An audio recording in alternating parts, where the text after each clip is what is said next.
На одного счастливого ребенка в Инте стало больше. И все это благодаря акции «Елка желаний». Мечту Ксении Хозяиновой исполнил заместитель председателя Совета Инты Виталий Ладыгин. Снял тут шарик. Будьте, пожалуйста, сюрприз. Как ты указывал там, по-моему. Ну, короче, сюрприз. Вот. Долго мучился, долго искал.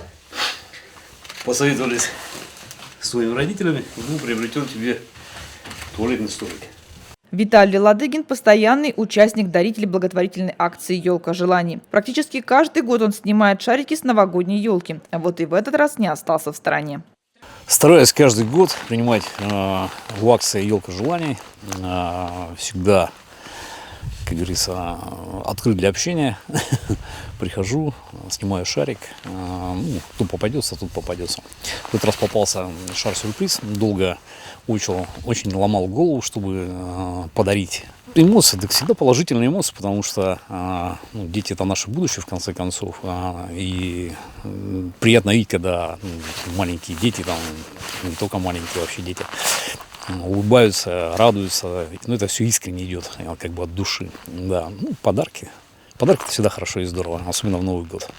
Ксюша с мамой принимают участие в акции уже 3-й год подряд. Первый раз в 2023 году девочка получила в подарок кукольный домик, который использует в играх с удовольствием до сих пор. В прошлом году заявка семьи осталась без ответа. В этот раз Ксюша с мамой вновь решили испытать удачу и оформили заявку. Но время шло, новогодняя пора осталась позади. Девочка и в этом году перестала рассчитывать на чудо. Мама, которая была в курсе ожидания подарка, до последнего держала интригу и не говорила дочери, что ее мечта почти осуществилась. Тем радостнее были эмоции ребенка.